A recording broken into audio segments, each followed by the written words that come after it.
sure. I couldn't see if it was recording, so it's great news that we are recording this meeting for everyone's benefit. So I'm just going to skip past that because we've got a lot of content for this evening. Just to go through the agenda for what we have. So Grant is going to be talking to us in a couple of minutes' time. He's going to be giving us a mortgage update, latest things happening in the property finance market. So that's going to be about 10 minutes in length, around 10 minutes. We've then got Jamie Higgs, in my opinion, one of the best, if not the best. I would say almost the best, Jamie, because obviously I couldn't admit your deal was better than any that I've done, but almost the best deal I've seen in Newport, certainly in South Wales in 2020. We funded as Harvey Bowes. Great deal, and I'm really delighted that Jamie is going to share that expertise this evening to add value to you as an audience. Certainly somebody that you can learn from, particularly as our new investors that are here to find out more about what we're doing. And then after that, I'm going to be talking about buying at auction, some of the things I'm seeing at the moment, where the opportunities are, why are auctions so hot at the moment. So that's what I'm going to be running through with you. Now, before we hand over to Grant, I just wanted to remind you guys out there, our audience this evening, of Momentum Lettings.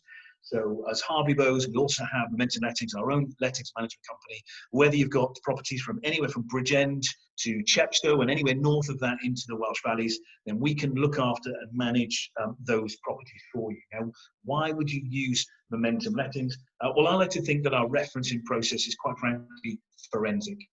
We are very, very thorough in what we do. And one of the reasons why we established our own lettings management business was because we were struggling to find suitable lettings partners to manage property. I was constantly being let down. I've got some real horror stories when I handed my own portfolio to a letting agency. It took me a long time to get things back on track again.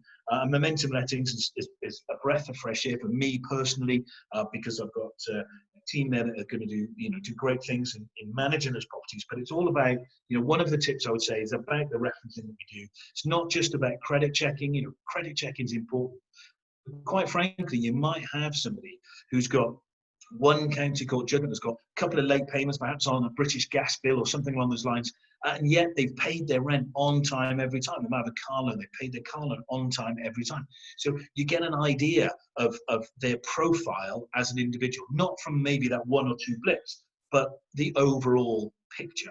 And that's really what I wanted to point out this evening, is that the credit check tells you some things, but you need that experience. And quite frankly, in the credit world, I've got over 20 years experience in dealing with that and making assessments on whether something's worthwhile or not. We also look at financial associations. So if you're an experienced landlord, let me ask you a question. How many times have you had a tenant move into your property, single name applicant, and the application goes to one person only, and the first time you go for a property visit, you recognize the fact there's more than one toothbrush, there is more than one person living there. It happened to me a lot. So one of the things that we can do, because of our Harvey Bowes financial services arm behind the lettings, we're able to look at financial associations and identify if they are really living with somebody, if it's somebody likely to move in, that they're trying to keep off referencing any particular reason. Something a lot of letting agents don't pick up.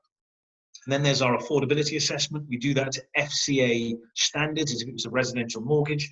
So sometimes we've got to be a little bit more lenient than that, but the point is we can give you as the landlord that information, and you're able to make a decision then, fully informed as to whether that's somebody that you want moving into your property. There's also rental payment conduct, and we look not just at the last landlord they're with, but the landlord previous as well, and get references from them as well. So again, that's something that's really important, as well as the employment referencing, very thorough with that. And don't forget those all-important social media checks. Believe it or not, I can tell you more than everything else just by looking at social media profiles. These are all very important things. We're offering for you at the moment, as our South Wales Property Week listeners, the first 3 months management completely free of charge. So that's just our introductory offer that we're offering now. So 12 months management, you get the first 3 months completely free of charge. We'll manage that property very effectively for you. That includes a tenant find, or we'll take over an existing property if you want us to do that as well. So if you contact Rafe Plaister, so just remember you're safe with Rafe. He's my colleague. He is in charge of the lettings. His telephone number's on here. This has been recorded, but we'll also send an email out to everyone that's attended with these contact details as well. So Rafe is the man to talk to within the Harvey Bowes Momentum team. He's the guy that is heading up that property side. Great guy and very experienced and worth talking to him. So just to let you know, we've got that service out now. That leads me on now to offer the Zoom stage, as it were, to my colleague now, Grant. He's going to give us a great mortgage update, tell us what's happening in the marketplace. Grant, it's over to you. That's great. Thanks, Hal. And it's really nice to see you all again tonight. I'm sorry if there was a little bit of a last-minute update with a change of codes, but I'm glad that we can all be in attendance. So just for a few moments, I'm just going to share my screen with you now. There we go. It's always good to have the right screen on. That definitely makes a difference. So there was a couple of things that we wanted to share with you tonight, because there's varying experience that's going to be put forward. With Jamie's case study tonight, we're going to be looking predominantly at the bridging and the term loan side of it. But then Howard's going to be talking to us about auction properties as well. So we wanted to mix things up a little bit. So you've got an idea on what's going on with the longer term lenders, but also if you are looking to bridge a property or even get auction finance, you know the right people to approach via Harvey Bowes with that. So just as a bit of an update, first of all, we have had quite a few changes with some of the banks recently, and actually some pretty positive news, to be fair. And the first one is Kent Reliance. Now, I think most of us as property investors, or certainly people that are looking into investing in property, more than likely you've come across Kent Reliance. It's one of the bigger players in property finance. Now, Kent Reliance are particularly really good for student HMOs. They're great with new landlords, and they always provide competitive specialist rates. And you'll know this if you've used them, or if you're certainly comparing these with other lenders within the market. So just to put this in perspective, now things changed quite a lot over that sort of period that we've had over the last 6 months, but we're starting to see some really positive changes. So if we were looking at some of the standard buy-to-let rates, Kent Reliance were doing a 3.69% interest rate on a 2-year fixed, or 3.94% on a 5-year fixed. If you were looking at something a bit more specialist, so your limited company, your HMO properties, etc., you'd be looking at 3.99 for a 2-year fixed, or 4.24 for a 5-year fixed. Now, those numbers don't seem that overly exciting, do they? But now we're starting to move away from the slightly traumatic period that we've had throughout 2020, and things are starting to look a bit more positive. We're now seeing some great changes in their rates. So these are a bit more reminiscent of where they were last year. So your standard buy-to-lets, you're looking at just over 3.5% for a 2-year fixed, or 3.74% for a 5-year. If you're looking at your specialist products, so your HMOs predominantly with this one, 3.79 for a 2-year fixed, and 3.99 for a 5-year. That's really good news. So it means if you're looking for a longer term product, you can fix that in at under 4%, which is a big bonus, especially where we've seen some of those rates go fairly recently. In other news with some of the lenders, and just a couple of other updates as well, there is some, again, more positive news, which is really great. So LendInvest recently changed a few of their products and gave us a bit more to look forward to as well. So with fairly strict criteria for this first one, but up to 80% loan to value again, really, really good news, with a maximum loan of 500,000. Now, there are a few caveats to that. You do have to be an existing landlord and earn at least 40,000 a year to benefit from that, but that's still a really good product if that's suitable. Also available now for new landlords, 70% loan to value maximum on that, and they're happy to look back at student lets, and we are starting to see this come back to the fore again, up to 75% loan to value on those. Now, this may be something that I think a lot of us will find some interest in, because it will affect all of us, either as homeowners or as property investors. So there's a few updates from Land Registry. So the good news is they are close to normal service levels again. And I know for quite a period of time, we were seeing some big delays on things. So this is great news. If you're doing simple register updates, you're looking at around a 1-month turnaround. Or most of the general applications are being done in around 6 months. So that time frame has definitely come back down. Now, just to kind of give a bit more evidence that this is looking positive and moving forward in the right direction, they are also looking to recruit 500 new staff by January of next year. What this ultimately is going to mean for everyone else is that it's going to dramatically reduce the overall wait times seen that we've had over the last couple of months. So really positive impact from HM Land Registry. So what about that side of the auction finance? Who can we go to for some great products and some people that really understand auctions? Well, some of these you may know of, others perhaps not so much. But there's two really great companies that both of them will be great for bridging, but in particular, if you're looking down that auction side of things. Now, the first one is Seneca. Now, they're a really nice company overall. So you're looking at rates from about 1%, but this is the fairly important bit, a 14-day turnaround from apt completion. Now, the one thing that I would say is a caveat to this is not every single case. Don't think for a minute that you're going to guarantee that 14 days, because any number of things could play into that time frame. However, that's what they aim to do with every application. They try to get it turned around within 14 days where that's possible. Up to 70% loan to value and up to a 12-month term. Now, they have also in the past, and they are looking to do this again in the near future, they've actually done pre-approval lines of credit for bridging finance. So it's one thing finding a property at auction, but it's another thing making sure you've got all your ducks in a row lined up, ready to go when the time is right. So what they can actually provide is that pre-approved line of credit to say, yep, we're happy with this and we're a goer once you've found that right property. Because we don't necessarily know what property is definitely going to come up. Maybe that we've got a predetermined idea, but if we haven't, this is a fantastic way of giving you a little bit of a build up so you know that things are in place, ready to pull the trigger as soon as you've found that auction place. And the second one is Affirmative. Now, I think I must have mentioned this on at least 3 other occasions during the South Wales Property Meet, but this is particularly useful if you own a property that's either unencumbered or has quite a lot of equity in it. So they offer a product called the Frequent Flyer. Now, the idea of this is that you can use that property with a lot of equity in it as your banking property. So this would mean that you could secure a loan against that property and go out and buy your new purchase.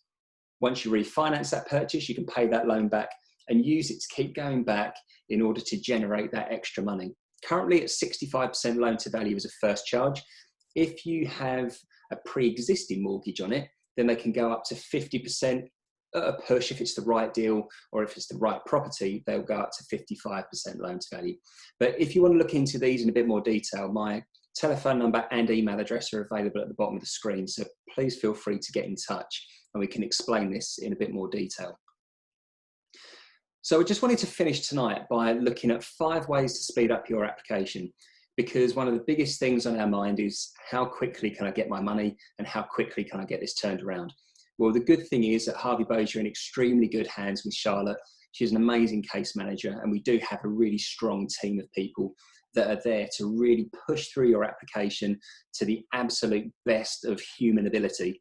And I don't feel like that's overselling Charlotte at all, because she really is amazing, and a lot of you would have worked with her. So our 5 tips for this. Number 1, don't procrastinate over available products. Now, please don't see this as an insulting comment, but we need to act with quite a lot of certainty at the moment, especially as banks are still trying to find their feet a little bit, because products do come and go quite quickly at times, but your broker knows the best product for you in order to suit what you're trying to do and suit your ongoing goals. Number 2, make sure you have the required documents at the start. So things like your ID, the fact finds that we all send out as well as other brokers, bank statements and tax returns will always be needed with every application. So just bear that in mind. If you know that you're putting forward information in order to take out a bridging loan or development finance or a mortgage, you will need these in every instance. Number 3, provide accurate information. Be honest about your income and your existing portfolio, and this will stop any major problems later down the line. We don't want to give the idea of what would be nice, we want to give what's true. And all we'll find is that if we give rough information, ultimately the lender's going to come back and ask for reasons as to why perhaps what we've put forward isn't what we've actually got in front of us. Number 4, has the lender or your case manager got questions? Now, you're going to find, especially at the moment, that the lenders are asking a few extra questions. Don't be put off by this. This isn't a character slur or anything like that. It's simply a way to find out more about the overall situation. So if they have got questions, get them answered as quickly as you can, because it will greatly speed up the application process. And then number 5, avoid constant chasing of every step. Now, again, this might seem a little bit harsh, but what we need to put into perspective is the fact that the lenders are currently experiencing much, much longer SLA times, and they've got much fewer staff. You know, we can't expect things to be the way they were back in February as of yet, but the banks are certainly getting all their way back to that. So your case manager is there to oversee the whole thing from start to finish, and they have very specific systems in place that will allow them to keep track of where everything is. And I know, having worked with Charlotte for the last sort of 9 months, I've never seen anybody this meticulous when it comes to processing cases and knowing exactly where they are. If you haven't heard from her, there's a reason for that. And the same with other case managers as well. They know exactly how quickly things are going through, and they will always provide you with an update the minute that it becomes available from that lender. So we are here to listen. If you do want to, run some things by us, if you want to have a chat with us about your portfolio or how you're looking to develop things going forwards, even if you want to just run a few ideas past us with something that looks like it might be something you want to try out, please feel free to get in touch. That's why Howard pays us. He pays us there to be there for everyone, to provide an ear to listen, and to provide that support network as well, to make sure that everybody's got the ability to understand what they're doing and to move forward with it. So I hope that's been all right tonight. A few little things on there that have hopefully been of use, and I'll now hand back to Howard. Thank you very much, Grant, for that. Really useful to get those few insights there into the mortgage market. I'm just going to share my screen with you just actually for a couple of moments, because although we've got Grant's contact details, by the way, if you didn't catch them, you'll be able to get them from the email we're going to send out after this meeting. But also, our contact details are going to come up at the end. But before I go any further this evening, I'm going to be talking to you in a few minutes' time about auction finance, about the auction, about auction opportunities, what I see in the auction, what I see going on in the auctions at the moment, a few tips on due diligence, and just some basic things that we're going to talk about. So I think it's very topical at the moment. But before I go into that, I have asked Jamie Higgs to speak at our meeting for a couple of months because he did such a great deal. It was really worth him sharing that information with yourselves. And the whole time, Jamie said to me, I'm not doing it yet. I want to know that I've got right through the exit and I know all of the numbers. And so here he is today with the complete story for us. I'm now going to hand over to the man that I believe has done, I've got to say, the second best deal in South Wales in 2020 for a property. I'm now going to hand over to Jamie Higgs. Good evening, everyone. Can you hear me? Okay, yeah. We can hear you. Yeah. Just want to share my screen a minute, Howard.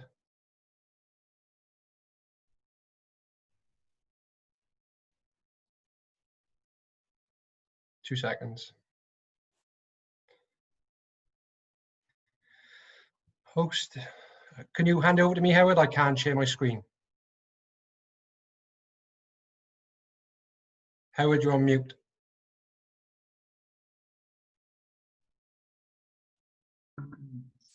Yeah, sorry, my friend. I had to find where my cursor was over all my screens. So, were you not able to click share? Share screen? No, I haven't got access. It's host disabled participant screen sharing. Okay, you're back on. It must have knocked you off being a co-host. I apologise for that. So that was my bad. You should now be able to share your screen. Any questions, guys, before Jamie starts? Don't forget, put them in the chat box and we'll come back to them at the end. So just to let you know, use that chat box, say hello to people, give us a shout out. Any questions you've got while Jamie is on, look at that. Jamie, back to you, my friend. Okay, guys, can you see the screen? Yes. Yeah, okay. All right, good evening, guys. Thanks for the opportunity from Howard and the team to share this case study with you. I hope you get some value from it. So this deal is Chepstow Road in Newport. Some of you may recognise the shops there.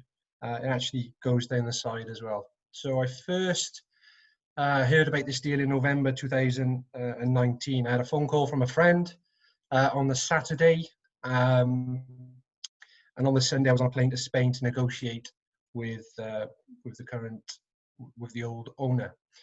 So during this now, I'm going to talk about the structure of the deal, how we added value, the challenges we experienced, because there were many, the numbers, and I'll look to take some questions at the end. So the structure of the deal, it was 6 units, but on land registry, it was under one title. The split of that was 3 commercial and 3 residential. The plan was to take control of the property because of the issues with the existing tenants. We needed to delay the completion, and I'll touch on that a little bit later on. That's in regards to the valuation. It's going to be a bridge purchase. We were looking for private investment for the refurb, and we approximated the budget for 30k for the refurb. The titles were going to be split with 125-year leases, and there was an outstanding application for the commercial unit to transfer to residential. And the exit, the plan was a refinance to a term loan, 75% loan to value, with an end valuation of 375k. So how do we add value? Well, first and foremost, we split the title at the point of purchase. Now, the reason for that was we didn't want to split the titles after we'd added value. So the commercial stamp duty, obviously the first £150,000, you don't pay anything on because of the commercial element in this deal. It was all classed as a commercial, even though there was 4 residential units in the end. So the commercial to residential planning application, during this process, if that wasn't granted and it was in the valuation pack, it would have knocked 30k off the valuation that was given. So it was nervous times as we were speaking to the Newport Council. Utilities need rectifying, and you'll see further on in the presentation what I mean about that. So we added usable outdoor space, and a garden added to an upstairs flat, I now know adds on a significant amount of money. Internal porches, purely just for security, good standard of refurb. Also the tenant covenant, so the strength of the tenant within the properties adds to the value, certainly in regards to the length of the lease, and obviously the amount of rents that you're achieving within them properties.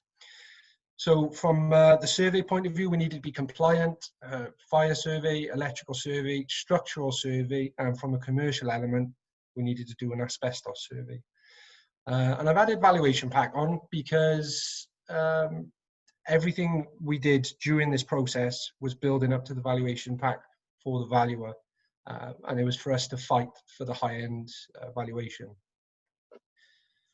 So what challenges do we experience? So there was, I think I travelled 8,000 air miles to get this deal over the line. Many journeys back and forth to Spain. The reason for that was that the landlord was a carer for somebody and he couldn't make it back. There was a cannabis farm in one of the units, which was a surprise because it was in the attic. The occupancy, there was no control. There was lots of people with keys, lots of people with access, even to the point where we were months into the refurb and there was people still trying to access the buildings. Compliance, there was no EPCs in place. Commercial and residential EPCs were non-existent.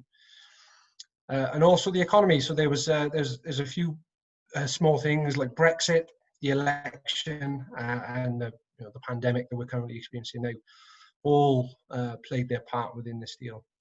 And the reason for that was Howard spoke about timings of surveys. So we wanted the valuation to be done after the election. So we didn't want any uncertainty within the valuer's minds, because we were quite confident that if the valuation took place prior to the election results, then there would have been an air of caution. We may not have achieved what we were expecting. It was complexity of the deal as well. There was lots of moving parts, from back and forth to Spain, dealing with the solicitors, the refurb, the tenants. So there was quite a lot of challenges within this deal. Land registry delays. I don't know if you're all aware. Some of you probably are. Land registry are quite far behind, and kind of impacted the last 2 months of this deal, I would say. And I'll put solicitors down because solicitors are challenging, especially when you are dealing with 3 different sets of solicitors. That's from the bridge solicitor to your solicitor and anyone else who's appointed along the chain. So this is my favorite picture of the whole project. So as you can see there in the red circle, there is a gas main that is not bolted to anything. And if you follow to the left-hand side of the picture here, that is a bucket of empty cigarette butts that the current tenant was throwing all day, every day towards the main gas main that was flapping around. If you look on the right-hand side, I've earmarked that for the entrance to the top garden, to the top flat, sorry. That's where we cut a hole out. And the red line you'll see down there, that is the divide between the gardens. So at the moment, you can't see it on the picture. All the water was flowing down and hitting the building with no drainage. But in regards to the whole project, this kind of epitomizes what it was like throughout. So there was lots of work to be done. So you'll see Richard, he'll appear quite a lot in this. I didn't just take pictures of him all day. I did muck in every now and then, but obviously that's a view from the top. We had to take out a good bit of earth to take the flow of water away and install drainage. We decided as well to squeeze a garden in for the upstairs flat. It was based on previous feedback from the tenants saying it got hot, but also, as you can imagine, during lockdown, having a garden with your children just to go out to play was quite important. So we converted a completely unusable space into 2 gardens, and now reflected in the valuation towards the end of the project. So I'm just going to flick through some pictures now with the refurb. I'll talk through each one. So this was one of the bathrooms, and that is literally it. As you see, the sink, you could put your head in the sink, like you see there, if you were sat in the toilet. So this one we did about. We took some walls out. As you can see, there's tank insulary on the back wall because we took it right back to brick. We hid all the piping, obviously replastered, and that's the end product there, which I think you'll all agree is a significant improvement on what was existing. Next one then is an old and a new of the kitchen, same flat. Quite a lot of money spent in this one, but was rented out within a day of being advertised. There was 60 people interested within an 8-hour period to rent this property out. And again, some simple changes to the layout. So the stairs there, we just added a doorway for a little extra security and increased insulation, so to keep the heat in. Sorry, I should have warned you about this one before I flicked onto it. So this is the barbers. That on the right-hand side, this barber is still operating within Newport, and he was operating within these conditions when I took over. I offered to renovate if he took a few weeks off or a few months off. He declined, and he moved on, and thank God he did. So yeah, this is one of the ones I'm most proud of within this kind of project. So again, there you'll see Rick. He was quite integral to the renovations. As you see, started the clean out. We added a chair, and then that's kind of the end product there. So we own everything in that barber's, and again, it was rented out to a fantastic barber within Newport. Really proud of that one. And again, you'll see just rip outs going on constantly. We're juggling. Obviously, we moved around each unit. We've done one unit at a time, moving along and tenanting as we went along. Just a simple little change here. So rather than replace the windows, Rich basically just took it out. We resealed it because there was a lot of noise, as you guys know who live in Newport. Chepstow Road can get quite busy, quite noisy, and there was a significant reduction in the noise just by practically refitting the windows. And then you see my good wife there painting away. Okay, this is just one of the other units. This is 1A Rochester Road, which is still on the same block. We were going to do serviced accommodation in this one, but we decided against it. Obviously, the pandemic hit, and serviced accommodation wasn't an avenue we wanted to go down. Again, rented out within 24 hours with 50 to 60 people interested. And again, a nice standard. I like that flat. So these are the some of the faces. That's my son on the left-hand side there, wondering what the hell Dad's up to now. That's Archie in the middle. That was Christmas Eve, by the way, so that's why he doesn't look so happy. That's Nathan the plumber, and that's my mum helping out. All contributed to the project, and I'll be forever grateful for the help that we received.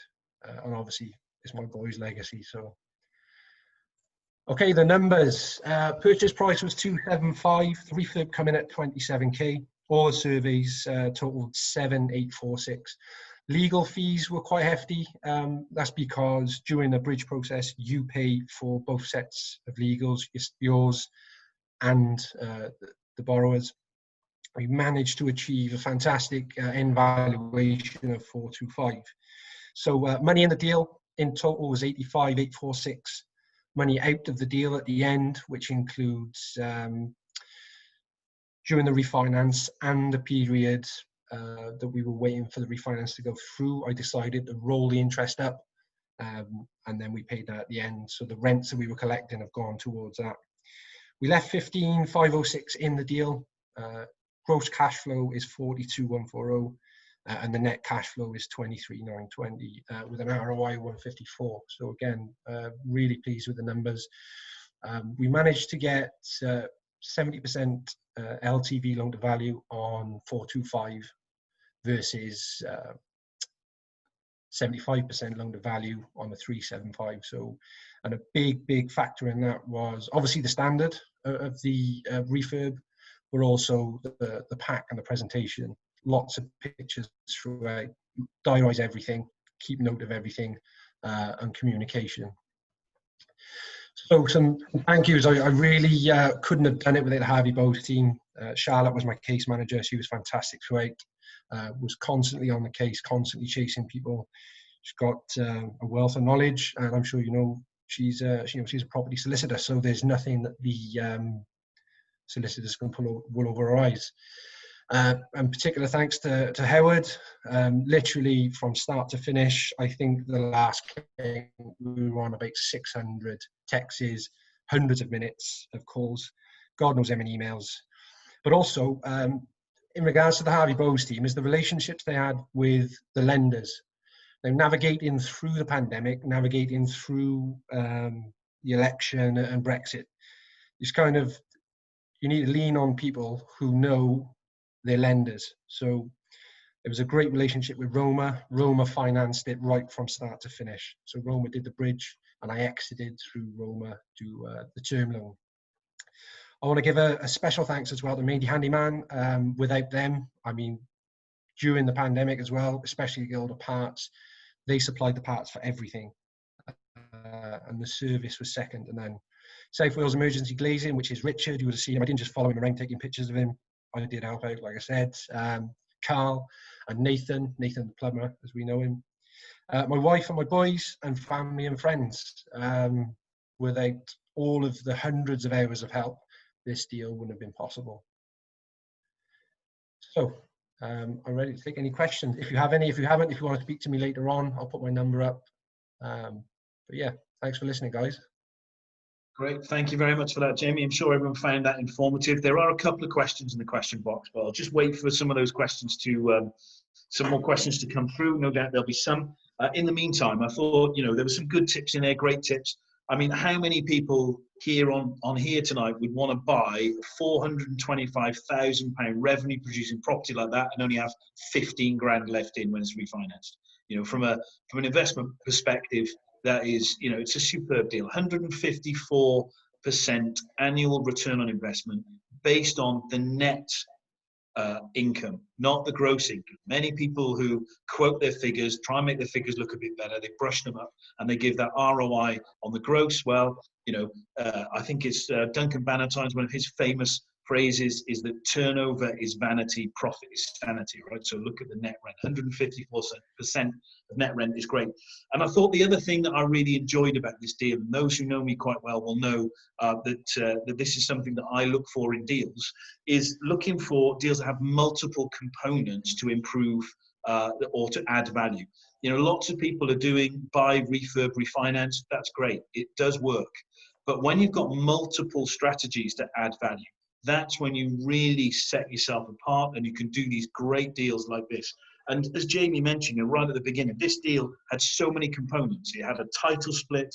It had the commercial to resi element, although there's a couple of commercials left. One of the commercial units was changed to a residential. The use of outdoor space, so in effect, creating garden flats. It went from having just courtyards and no garden flats to flats having individual gardens. Then there was the refurb. And then there was sorting out utilities. I'm sure we all picked up on the fact that there was the gas meter and they were throwing their fag butts within a foot, the previous tenants, of that gas meter. And the gas meter wasn't even properly secured to the wall. It was secured over a window, drilled onto a piece of plywood that was drilled into the window frame. I mean, you just couldn't write it, could you? So all of those things had to be sorted out. And that's where the huge value add came in. So let me have a look at what comments we've got in the comment box now. So we've got a few here. So just looking at it, Carlos, shout out to you. Thanks for joining us this evening. I noticed you coming in, so appreciate you being here again. Guess Chloe might be with you, so hi to you as well. Hope you guys are really settling into your new home now, and I'm looking forward to coming to see you in a couple of weeks. Just on that basis, so he's got the sort of hands up when you were showing what the properties were like originally. The Barbers, remember that coming in, and Grant has said great changes, so good to see that. Charlotte has said, I've seen these pictures a few times and it's a huge improvement. It still astonishes me. And then we've got Chris. So Chris has got a question for you here, Jamie. Chris has asked, what was the overall timescale for the project? Perhaps you want to elaborate on that a little bit, explain some of the aspects of what went on. Yeah, so I picked up on the deal in November. We took control of the property probably December. January, February and March were the main kind of action areas for the refurb.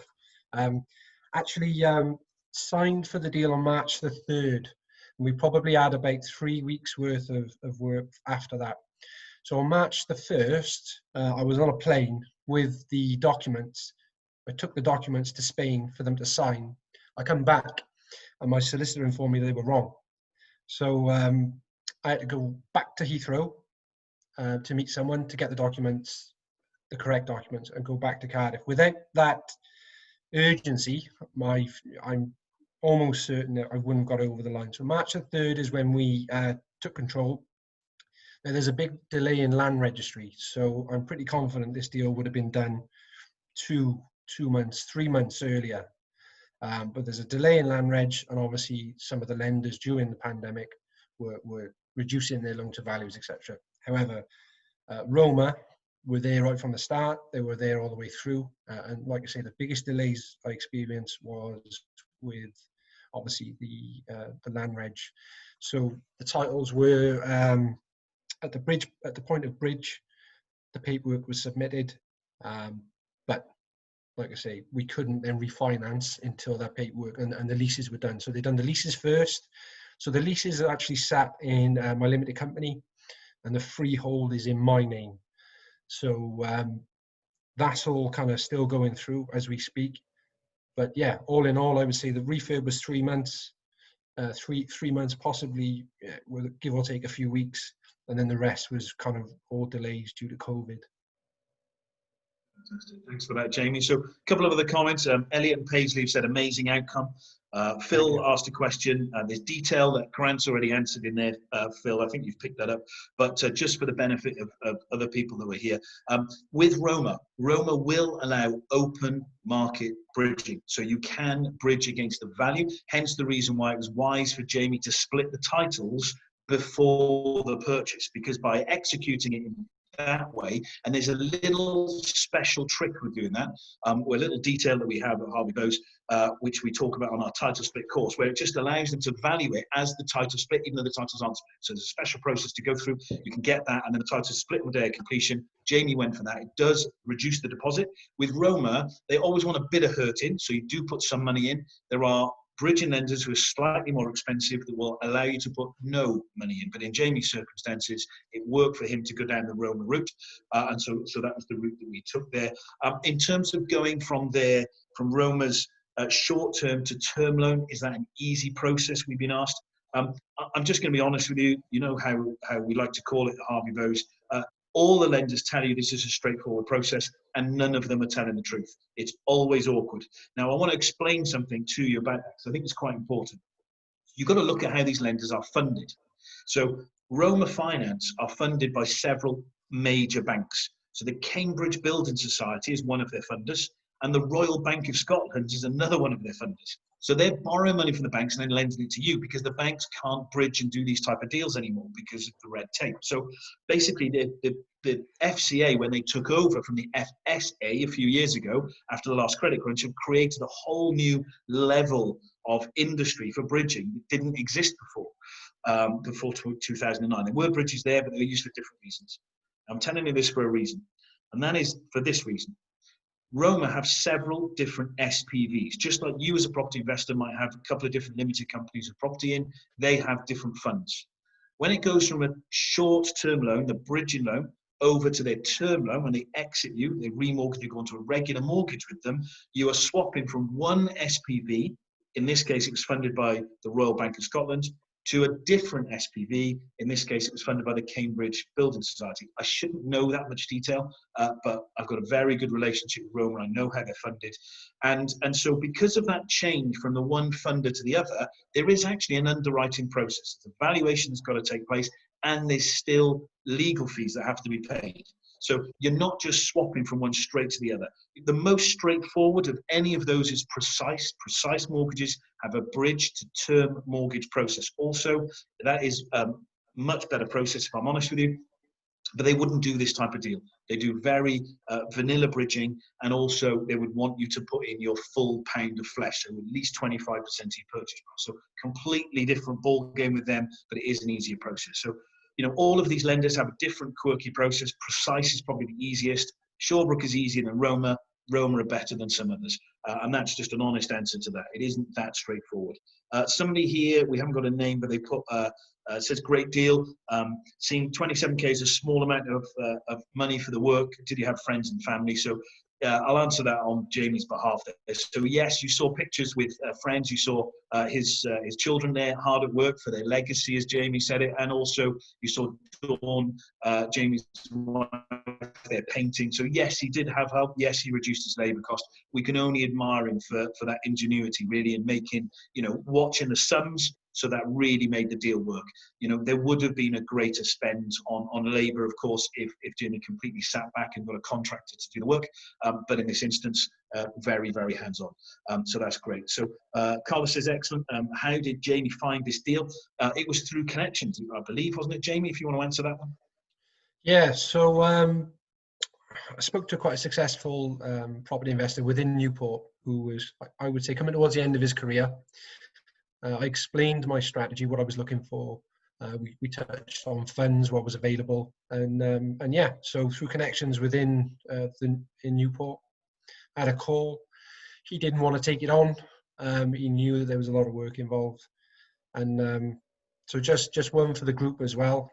I know a lot of postmen, and I know a lot of window cleaners, and they're all on they're all on a kickback if they find me a deal. So yeah, it's just speaking to people, networking, and yeah, and kind of looking at people who are just ahead of you in the game, and those who are willing to help you out. Great, thanks for that, Jamie. So Phil Council has just said, where did the delayed completion came in? So basically, Jamie had an undertaking to allow him to carry on to start the work and to get the title split in place before completion. So in the same way, Phil, as we teach on our couple of courses, our EDC course or our option course, it was basically structured that way, exactly the same. Work was undertaken, valuer went in, then completion. And then there's another trick of the trade which we haven't mentioned about values, isn't there, Jamie, that we pulled off just to make sure Jamie got that max 425, which super proud of. So that was good, and you know, excellent. So Ranjit here as well from Property Investor News. Shout out to you, excellent magazine. Ranjit has said they're excellent, brilliant, fantastic. Thanks for sharing, Jamie.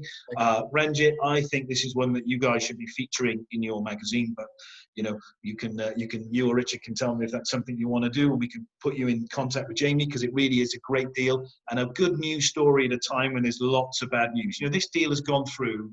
It's gone through an election, it's gone through all the Brexit trouble, and it's gone through COVID, right? And it's come out the other end with just 15K left in. So, you know, great success story for the current climate. The world isn't all doom and gloom. And I think that would be a great thing to promote. So that's all the comments that are done there, Jamie. Thank you very much for sharing that with us. So any of the questions, come back to us at the end. I'm just going to go through a quick piece now, so stay with us as we talk about auctions. I'm just going to share my screen with you. Hopefully you're now looking at a screen with my name on it. So if I can have a quick thumbs up, perhaps Jamie from you, because I can see you at the moment. Yeah, going Grant, great. Okay, so I'm just going to go through buying at auctions with you, because I think it's very topical at the moment. What we're going to go through is, I'm just going to, for a bit of fun, talk to you about some of the auction jargon. Some of it you'll know, some of it you may not. But we're also going to go into why the auctions are so hot at the moment, where the dangers might be, what you need to look out for when you're buying from auction, but also where the opportunities are. So that's the stuff we're going to talk about. Before I go into it, I just thought I'd give you my background on auctions. You know that I'm a mortgage broker and a property investor. Where does auctions come into what I do?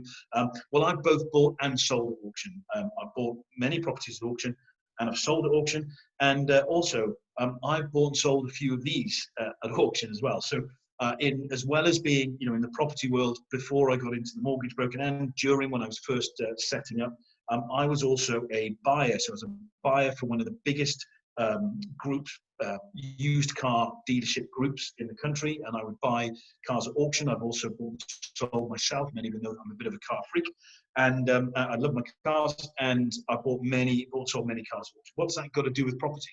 Well, I've done thousands of transactions with cars, and the principle of buying and selling at auction is exactly the same. Our habits as human beings are exactly the same. And so it's a very similar process, very similar tricks of the trade, whatever asset you happen to be buying at auction. That's from my experience. Certainly property and cars are very, very similar. And this is one that I sold at auction. For those who are regular here, you'll know it's one of my favorite case studies. I owned the building for 28 days and made £17,330 net profit on an investment of just 45 grand. I mean, that is an unbelievably superb deal, but the deal gets even better than that if I went into detail, but I'm just illustrating one that I've sold at auction before I move on. Now, just to talk about auction terms, this one I hope most people will know, and that is, we all talk about the auction hammer. It's actually a gavel. So the correct name for that hammer is a gavel. The rest of my jargon isn't that boring, I assure you, but I just thought I'd mention it because a few people miss it. When they talk about going on the block, when it goes on the block, that means that the property that you're looking at is the next one up. So the next property up is going on the block. That's what they say. And so if you hear people saying that in the room, then you know the next lot is moving on. Now this is one that not many people seem to know, but it's been around for a very, very, very long time. Two names: either the Peter Flunk or the rafter bid. So the Peter Flunk is a nickname used for the rafter bid, which is the other name for it. And this is where the owner of the property bids himself, or, which is more popular, and more in tune with the Peter Flunk definition, slang definition for auction, is where you get a friend to bid as well. So let's say, for example, I've got a property in auction and I bid on it, but I've also got a friend in the room who's also bidding. He knows what price I want him to bid up to. The two of us are bidding against each other, and we're controlling the room to build energy in the room. That's called the Peter Flunk when you do it. A rafter bid is when just the owner is bidding. And the reason why people do that, well, they do it to create excitement, to make sure something hits its reserve. Now, here's an important point about this.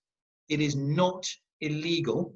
It is not, in the opinion of the auction federations, unethical to bid on your own property, provided you stop as it hits reserve.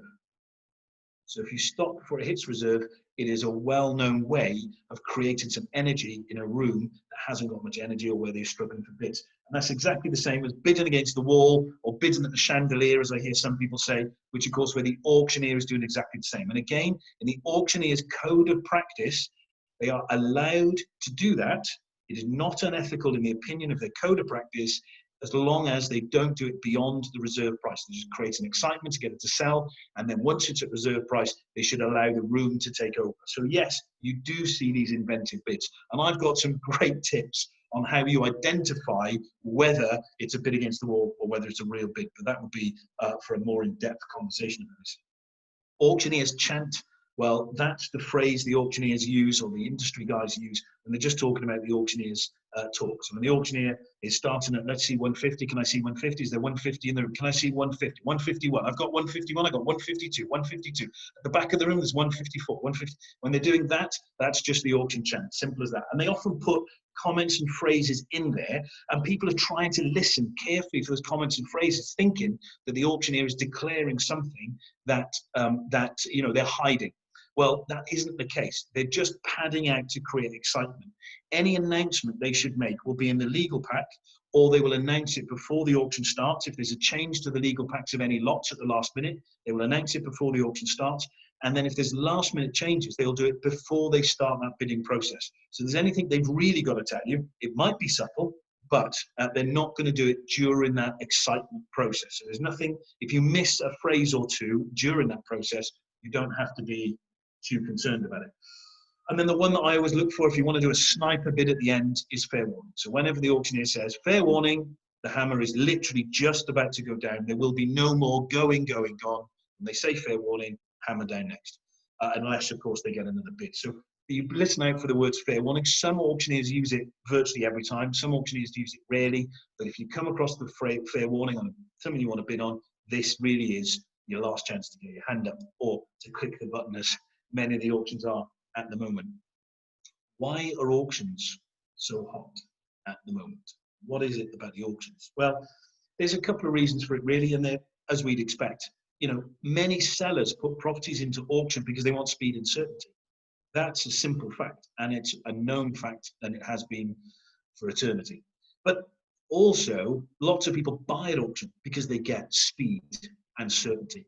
Because if you're the winning bidder, when that gavel goes down, you've exchanged contracts. You're buying that property, and that is favoured by many people because of the certainty of the transaction. You're not going to get messed around. People aren't going to pull out on you, etc. So speed and certainty works for sellers, but it also works and is attractive for buyers. There's also the illusion of a bargain. And I say illusion because we see some frightening prices paid for some properties.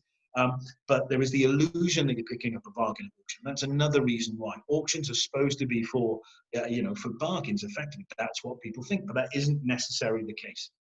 Recently, we've had a lot of pent-up demand.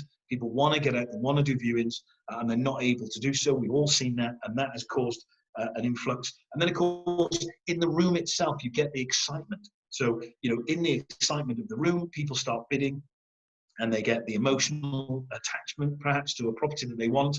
Perhaps they put a ceiling on that property. You know what it's like, ceiling at 150, you see it going for 150, 500, you think, well, just one more bid, just one more bid. Well, if there's 3 people bidding, you can very quickly go from your max bid of 150 to be on 154 or even 156 before you even know it. And that's a significant increase. And I think a lot of that happens at auction.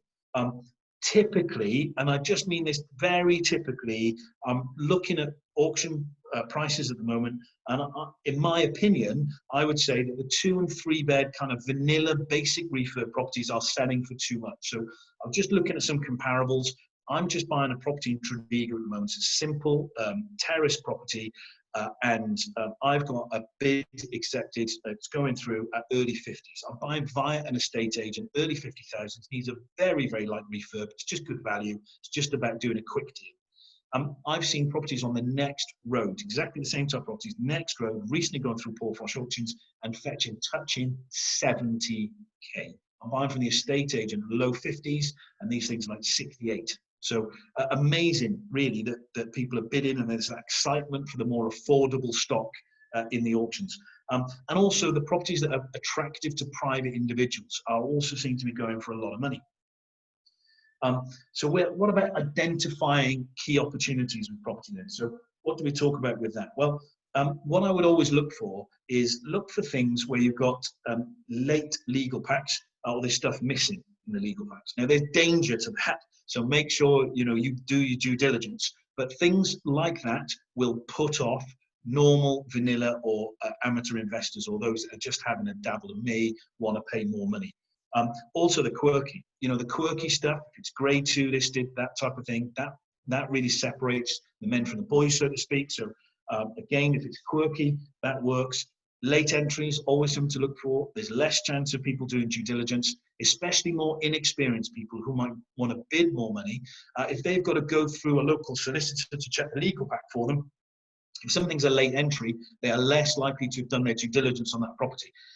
Now, there are reasons to be cautious of late entries as well. So, you've got to take both sides of the coin. But I think that late entries also create a good opportunity. And then I also wanted to talk about this corporate sale and corporate sale. What do I mean by that? Well, corporate sales, when it comes to auction, can be put into 2 separate categories. And that's something I think we're going to come back to in a couple of moments. What to be aware of? Well, I said it was a good opportunity, but also be aware of things that could be missing in the legal pack. Make sure that you understand and you've looked at the council searches. This is where there are lots of nuggets or where you can identify problems with property. You don't have to be a legal expert to understand the basics. So don't believe you should buy a property without getting legal advice. You could bid at auction and win something, and you are legally bound to buy without taking any legal advice. That is possible. I wouldn't recommend it. So any notices on that property, so go onto the council website, on the council search, on planning portal, identify if there's any notice in respect of planning or building control. So it could be outstanding information, there could be breaches, and there might be information on there to tell you that. It's something that's very easy for you to look as a lay person, an amateur investor, or even a professional investor, but look yourself rather than get your solicitor to do it. Looking at the title, the title plan tells you a lot. And here's something really simple. If you've got a nice clean red box, you're probably safe. If you've got a green and red or green and blue, then you're probably not. So that's something to look at, is what colors are the drawings on the boxes. I'm going to come back to that in a second in a bit more detail. What's the thing that catches you out here? Auction House South Wales had a property that was listed in their auction. It sold before auction, clearly a desperate seller. Instead of 28 days, it was a 14-day completion. So when the hammer went down, you had 14 days to complete on that deal. And also look out for ones that say that you're paying the seller's legal costs. Now, there's nothing too untoward about that in some circumstances. But the problem is you need to know what those legal costs are going to be. And I'm going to give you an example. There was a property that went for auction less than half a mile from where I am currently situated now. As I give you the zoom from my home, I wanted to buy a hot area, great property, hadn't changed hands since 1960s, so we thought, and that property it hadn't been touched. It had subsidence, it had a collapsed drain at the back, it needed modernisation. It was kind of a dream in many ways for many people. It was in a London auction house. And it went through that auction about, I believe, 4 times. Now, I missed it the first time. I was looking at the legal pack the second time, and I wasn't brave enough to go for that. I didn't want to go for it. Now, the reason I didn't want to go for it at the time was because in the legal pack, it said that the buyer would have to pay the seller's legal fees. The buyer was not allowed to ask how much those sales fees were, and was not allowed to question them at the end of the process. So you had to you agree in the fact you would pay the seller's legal fees no matter what the legal fees were.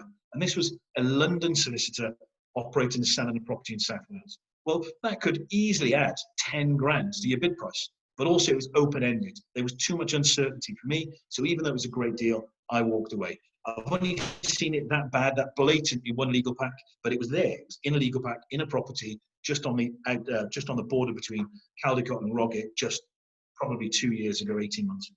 So, that's something else that you want to look for. Just a couple of tips on that. Here's an example of a good title.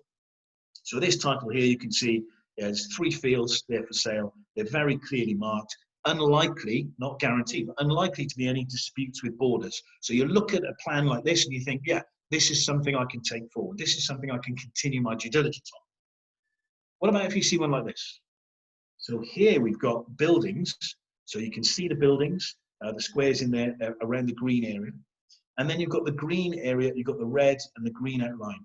Now what this is showing you is there's been lots of changes to this particular title plan, and also they've been selling bits off. Doesn't matter too much. You'll notice it's been split down now. So originally it would have been one title for the whole of the red area. And now it's been split down into these effectively 3 areas. And that's why you've got the 3 CYM numbers, if you can all see that. So it's been split down into 3 titles. Does it mean it's a bad buy? No, it just means you need to do a little bit more due diligence, need to be a little bit more professional about it, and you're definitely going to want a solicitor's review before you went out to bid on the property. Now here's a property I was looking at in the last auction, and it's the red outline is the piece that you're buying. Let me illustrate why you didn't need a professional and pay somebody to review the legal fees on this particular deal. So the hatched blue area is a right of way over someone else's land. That's the only way to access this piece of land. And you didn't own that land, you've got right of way over someone else's land. Now that could be fine, but it also could be a problem. And the fact is that the person who owned that right of way land that you could go over owned all the rest of the land around this bit they're selling. Why are they selling this bit in the middle of their plot? What's the story behind this? And so I decided just to drop out of this and not buy it. Here was the concluding reason why I didn't. Somebody bid silly money for this in the auction. It bid more than I would have bid anyway. But why I didn't go for it was one little thing, little bit of wording in the legal pack clinched it for me, and that was this. It stated that the sellers could have right of way over all of the land. Not they could have right of way to cross the land, not that they could have right of way of a path in the land, but they could have right of way over all of the land. So you're going to buy something, and then when you try to put a building on it, the people who just sold it to you could object to it, say no, because I've got right of way over all of the land. You can't put a building in it, you can't put a fence in it, because you're stopping me crossing that piece of land. So just because it was very messy, and that could have been a simple mistake by an inexperienced solicitor who just worded that right of way wrong. But believe me, it's not worth the hassle.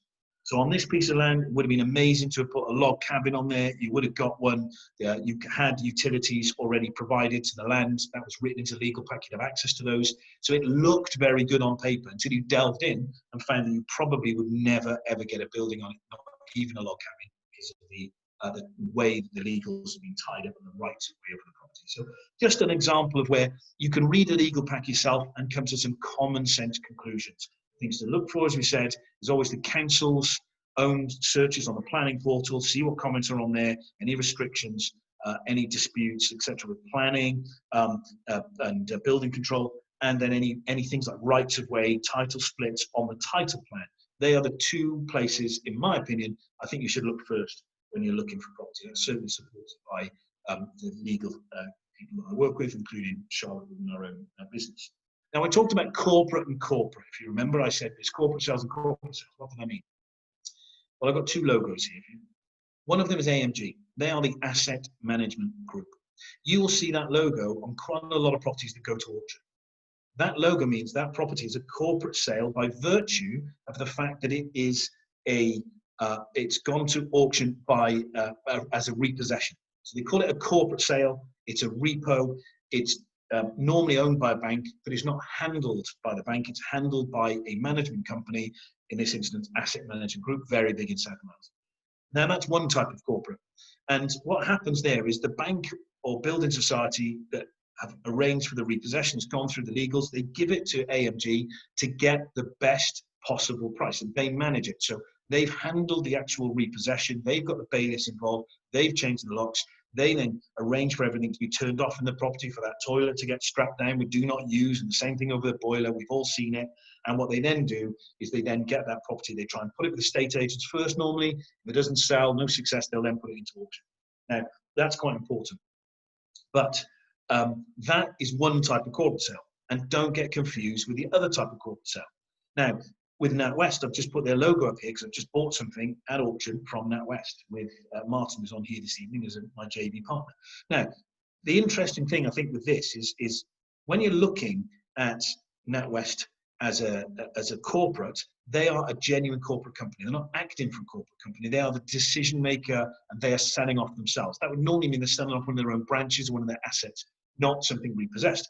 And that's a different type of corporate sale. And there's a lot more opportunity with those type of corporate sale than with the asset management group. Asset management group are there to get the highest possible price. But when it comes to a normal corporate, let's say NatWest Bank, what they are going to do is they've just got that building as an asset on their books. In NatWest Bank's case, it's someone in London who's selling a building in South Wales. They don't know what it's worth. And that's what I'm going to come back to in a few seconds. And I think they create great opportunities. That's what I mean by corporate sales or corporate sales. A couple of case studies here. I'll zip through this one very quickly. This was a building I bought at auction. I actually bought this after the auction. Nobody bid. I then phoned up and I put a cheeky bid in and won it. It had planning for 5 flats, but the planning simply didn't work. You could not build it out. You couldn't comply with building regs and build what planning had been passed for. What you've got to remember is if it's got planning, it doesn't mean it's possible to build what it's got planning for. It's not the planner's job to know that it's suitable for building regulations and it could be built. It's just their plan to say, okay, yeah, we like that, we think it fits in the area, etc. We'll give you planning. So this is the point. It had 5 flats, but you couldn't build it. But actually, we reconfigured it and went for 6 flats. And what I love about that kind of deal is that we got that extra value. Ugly building, but we got some extra value out of that building by getting 6 flats, but also planning that's professionally drawn and actually worked, something that we could develop. But this was the quirky that put so many people off, because any inexperienced investor isn't going to take on a big old building like this. Well, they're unlikely to take on a big old building like this. They can convert to 5 flats. And any experienced investor would have looked at it and said, well, the planning it's got doesn't work. So it fell between the 2 gaps, and that's what created a great opportunity. This is one that I've just had turned into a 5-bed HMO. I've shown this wall internally. Those internal walls are like 6 inches thick. It was built in the 1700s. It's right in the town centre of Tregear. It was missing a mining report. Simple as that. So it was missing a mining report, for sale in Wales, being sold by a London auctioneer. They put it in the auction very late. It actually fell out the other side of the auction with no one buying it. I phoned up Mick from Auction House South Wales, put in my cheeky bid and won it. We bought it without a mining report. We took the risk. We took the view that there wouldn't be a mine shaft dangerously underneath it, and there wasn't. So, but again, great opportunity. The numbers on the deal are absolutely superb. This is one that I've just recently just about to complete on. Martin and I are buying this particular building. Very, very excited about this. Some assurity with this. So it's grade 2 listed. It's got this huge frontage on it, and behind it it's been severely fire damaged. Only the front is grade 2 listed. So that's a big tip, guys, to remember, is that when something's grade 2 listed, it shouldn't put you off, because it normally is some elements in it. I've bought a building before where the only thing listed was a staircase internally. Everything else could be changed, only the staircase that was protected. And even if it is listed, it doesn't mean that you have to keep it. It just means you've got extra hoops to go through with planning, and it's much better if you're more sympathetic and try and work your plan around not changing that listed element of it. So there's grade 2 listed. Grade 1, that's a different story. So here what we've got is a building that's got a fabulous frontage on it. It needs modernisation, city centre location. It's got planning for 8 flats and a big hall, but actually, I believe that we will get a minimum of 16 flats. And we're going to update you on how this goes over the South Wales Property Meet over the next sort of 18 months that we're going to be developing this site. We're just about to complete exchange contracts. It's an auction purchase, just about to complete on it. We'll let you know how things go. But we're going to get upwards of 16 flats. If we can go up, depends on how high we can go. We're not interfering with the skyline by going up. Then we could get many, many more flats. You can just see in the background of this picture, it looks the same height because it's in the distance. The multi-story car park is so much higher. There's great opportunity to get some height in this building, on the back end of the building, and be able to go up in the air on this rear section. So very, very excited about that particular project. And then as well as that one, I've got some extra slides that I wasn't expecting. Also then the corporate sale to NatWest Bank. So this particular building was valued by headquarters. And don't forget that it's in the auction's interest to get the reserve and the guide price as low as possible, to get as much interest and guarantee a sale. So it's not always going to be accurate to what the real market value of a property is. And this is what you've got to look for in those quirky properties, things that are misvalued. The guide price, according to the auctioneer's guidelines, their guide price should always be roughly within 10% of the reserve. So what the guide price is, the reserve is normally about 10% higher. That is the auctioneer's standards for their association. That's what they guide on. Now, this particular property I'm going to show you now had over, I believe it was 18 bidders, maybe over 18 bidders were fighting over this particular property. There was a load of interest in it. And these slides are not what I was expecting to see. I did have pictures of this building. I'll tell you what, there's one of them. This particular building, absolutely fabulous building. We're going to convert this building into 8 flats. Now, the interesting thing is this building was guided at 160,000, and we believe the reserve was well, we know the reserve because once it's hit, it went reserve free.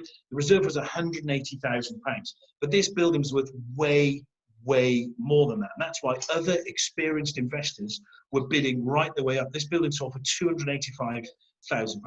Now, any layperson, anybody who's inexperienced in property, anyone who's not brave enough to buy at this level might have considered this building to be expensive, but frankly, that's garbage. This is a huge building that will be converted into luxury flats, and it was worth more than we ended up paying for it. But it's grade 2 listed, which have put many people off. It doesn't currently have planning, so you buy it as a commercial building for commercial to resi conversion. But of course, the key is it was valued by a national bank as what's on their books. It was put in the auction at the lowest possible price the auction could get away with to generate interest. Of course, it was never going to sell for 180,000. Is this an expensive building? No, absolutely not. And any experienced investor would know that.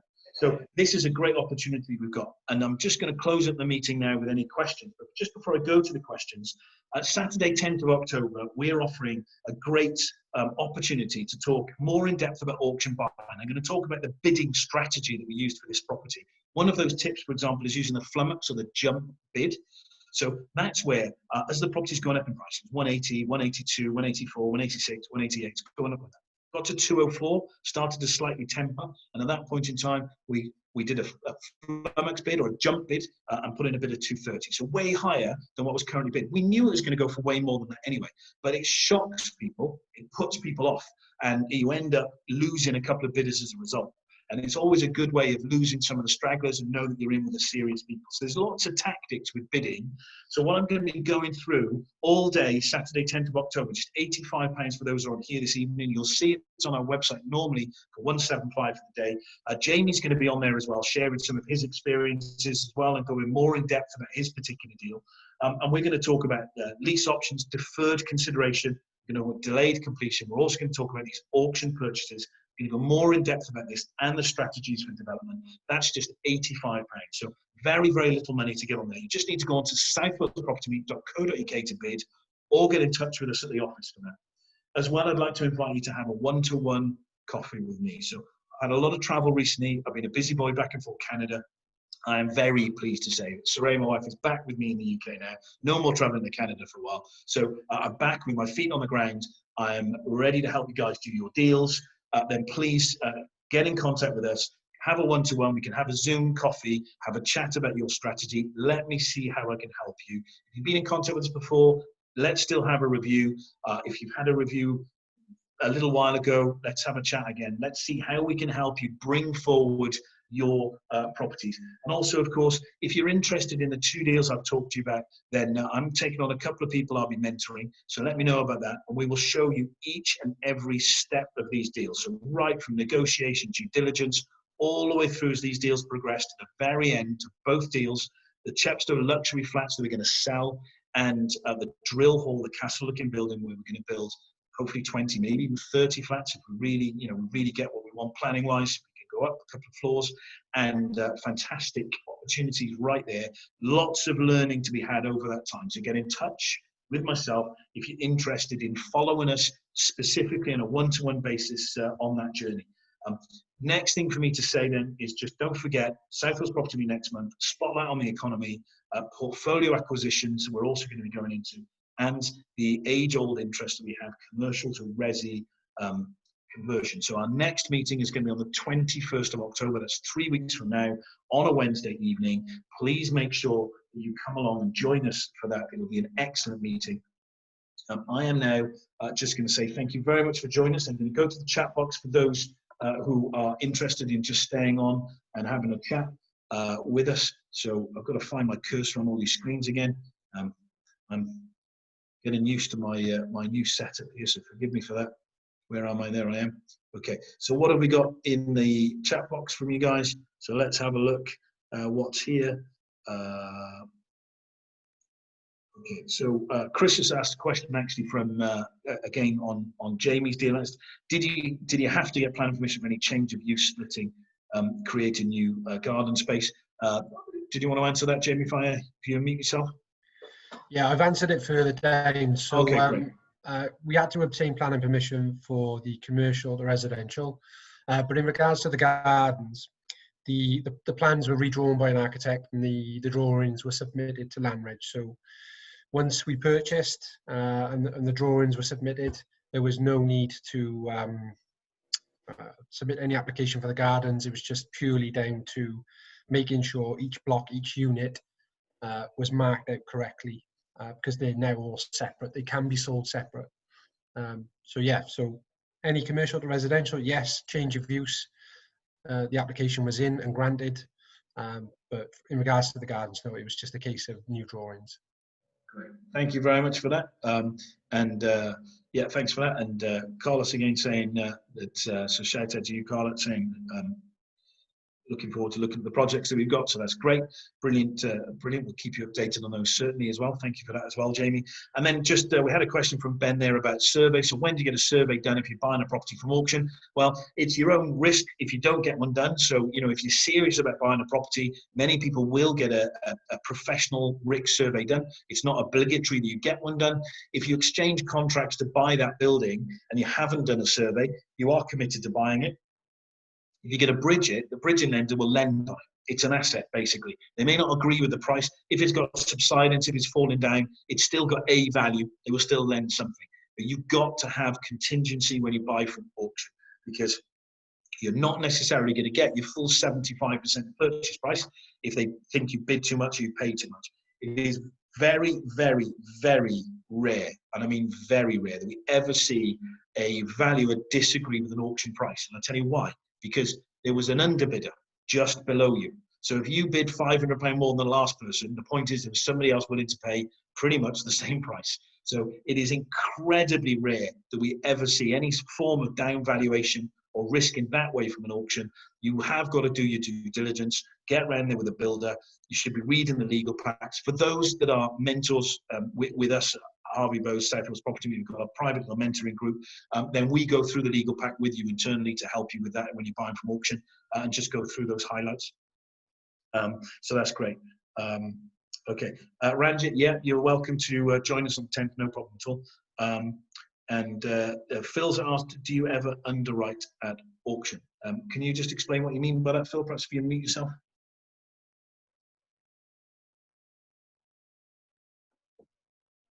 So I've dropped myself in there. Can you hear me? Yeah. Yeah, no, it was just I read I'm in the middle of reading Jay Howard's book on auctions, and he's written a section about underwriting where you can basically kind of agree that you'll pay a certain amount, and if there's a difference between what someone at the auction bids above you, then you have to keep a certain amount of the difference. I just wondered if that's something you ever did or came across. That was all. Yeah, it's kind of an assisted sale type scenario. So yeah, it does happen, Phil. Yeah, perhaps we can have a chat about that. Yeah, because we're in pretty regular contact. I mean, I can highlight that a bit more for you. Thank you for that. And then we got Morgan Smith has just put a comment in there. He has put that to me individually, Morgan. But I'm just going to say, Morgan, you're looking at a rent-to-rent strategy there. We're very familiar with that sort of strategy. I don't personally know anyone who's interested in that right now. I believe in owning the asset. Everyone's got to get started somewhere. Rent-to-rent's a very good place to get started if you're looking for cash flow. So what I would suggest is that you get yourself along to meetings like this, as many as you can, meet as many landlords, follow up with them. There are tired landlords out there, and it will be good for you to connect with those individuals. So I've really enjoyed this evening. I give a shout out to Jill and Steph. Hi guys, good to see you joined us again. These are great guys. If you're out of town and you're looking to invest in South Wales, and Jill and Steph, great property sources. very, very reliable, and they really know their stuff. So certainly people you want to look out for. So look out online, on social media for Peacock Property Sourcing. You'll find Jill and Steph. Well worth finding them. Thanks, shout out as well to Nathan. Duke, thanks for joining us this evening, Nathan. Hopefully you're still listening. Your camera's off, but hopefully you're still there. I hope you've enjoyed it. You found the information of benefit. I know we're seeing you later in the week. So many people to say hello to, but I am going to head off just shortly now. Thank you very much for listening to us this evening. I think we crammed a lot of content in. I hope you've had benefit from it. Please don't be shy. Get in touch with the team at Harvey Bowes. Get yourself booked in for a 40-minute free one-to-one coffee with me, and get online to South Wales Property Meet if you want to have a look at our course, find out some more information, book yourself on 10th of October, going to be great. Also, don't forget Ranjit, thanks for putting that in there, free complimentary Property of Investor News magazine. So just send Ranjit, so Ranjit at property-investor-news, just send Ranjit your details, name, postal address, telephone number, and the event you attended. So it's Ranjit at property-investor-news.com. Grant will put that out in a follow-up email to this so you know, and he will send you a complimentary copy of Property Investor News. It is a very good magazine. I would say the leading magazine for our industry. There's more than one magazine out there, but Property Investor News is written by very, very experienced people and is properly written. So I would compare this to being a bit like the Times, perhaps the Guardian, compared to the Sun or the Mail, some of the other some of the other magazines that are out there and not so professionally written. So I really do endorse that. So that's great. Property Investor News, thank you very much for joining us again, Ranjit. I hope you found this to be a really informative meeting. I'm really pleased you've invested your time as an audience. Don't forget to follow up with Jamie as well. As contact details will go out on our follow-up email tomorrow. So don't forget, get in contact with Jamie if you've got any questions about his deal. And also, if you want to learn from Jamie as well, Jamie's going to be on our course on the 10th as well. So you get plenty of feedback there. Thank you very much for your time. Have a great rest of your evening, and I look forward to speaking to you soon.